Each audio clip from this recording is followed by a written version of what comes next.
The Flower Garland Sutra, Avatamsaka Sutra. Homage to the original teacher, Sakyamuni Buddha. Folded hands in prayer. Introduction, Video 2. My dear children, in the previous video, we spoke about the first 3 aggregates: form, feeling, and perception.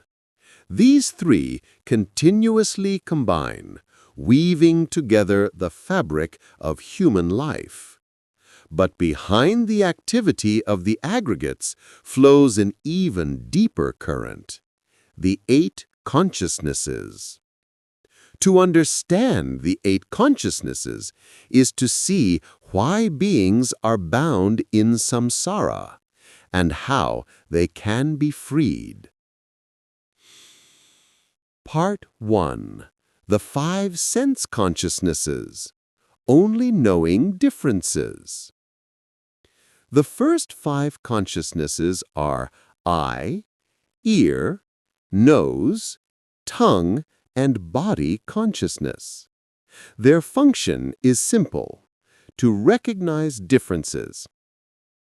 Eye consciousness. When the eyes see a box of pens, it only notices that the colors differ, red from blue, yellow from black, but it does not yet name them.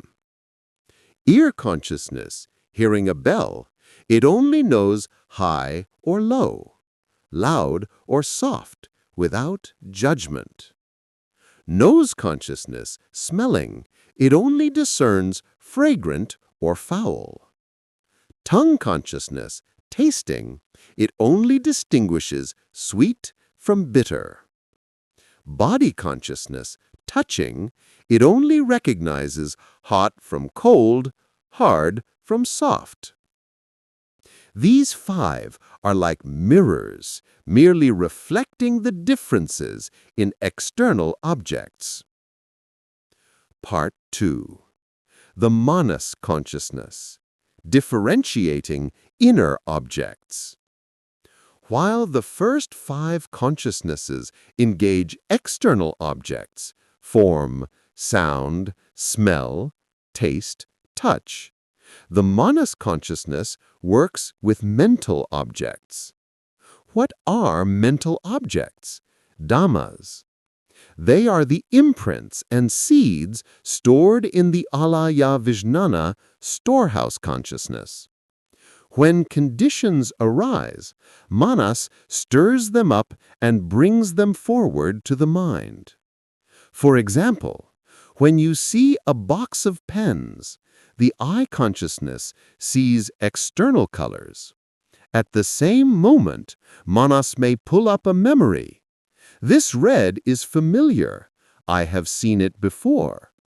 It merely reflects that image, like the eye consciousness reflects the outer form. Thus, manas consciousness is like an inner door, engaging with memories from the storehouse. It also only recognizes difference, not yet analyzing or adding attachment. Part 3. The mind consciousness. Analysis and labeling. The mind consciousness, manovijnana, is the one that truly analyzes. It receives input from the 5 senses, outer world, and from manas, inner memory. It begins to assign names. This is a red pen. It adds emotion. I like red. I dislike blue. It analyzes, compares, and chooses. Thus, mind consciousness is where concepts and emotions are created, from which karma arises. Part 4. The storehouse consciousness, alaya, the seed treasury. The alaya vijnana is the great storehouse of all karmic seeds. Each time we see, hear, taste, touch, or think, a new seed falls into this store. Later, when conditions ripen, those seeds sprout as experiences. Thus, alaya is the foundation that keeps beings circling in samsara, for it contains every kind of seed, wholesome and unwholesome, joyful and painful, loving and hateful.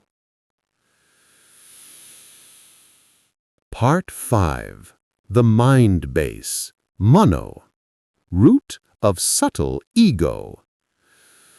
My dear children, if alaya is storage, manas reflects memories, and the mind consciousness analyzes, then the mind base, mano, is the subtle root of ego clinging. The mind base silently affirms, I am seeing, I am hearing. This is mine. It does not analyze or label much, like the mind consciousness, but it constantly affirms the sense of self and object. This is the most refined layer of ego. Thus, even if a practitioner recites the Buddha's name, meditates, or attains peace, if they have not illuminated this subtle mind base, the shadow of a person practicing, a person attaining, still remains.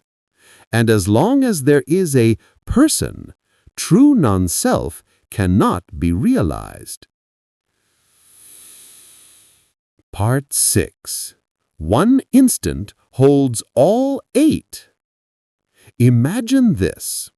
In a single instant of seeing a pen, all 8 consciousnesses are already at work. 1. Eye consciousness sees many different colors. 2. Manas recalls the memory of red. 3. Mind consciousness labels it red pen, adding like or dislike. 4. Mind base clings subtly. I am seeing. This is mine. 5. Alaya records everything as new seeds. In just one fleeting moment, a whole cycle of karma seeding, storing, and grasping unfolds. Part 7. The Path of Liberation. My dear children, to be free, we must be mindful at the very point of contact between sense and object. When seeing, only know seeing without adding I see.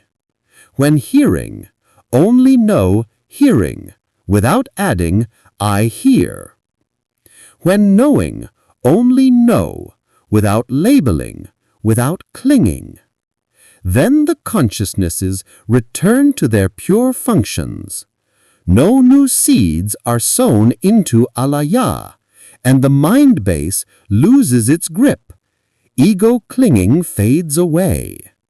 At that very point, the unconditioned wisdom, Tri Wushu, shines forth, the innate knowing, not learned from anyone, not given by anyone, but naturally radiant.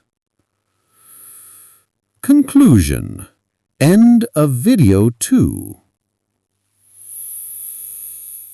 My dear children, in this teaching we have seen the 5 senses and manas only discern differences. The mind consciousness adds name and emotion.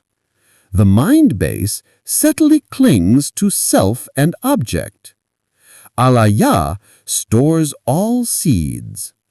If practitioners fail to see this clearly, then, even with diligence, the shadow of ego still lingers.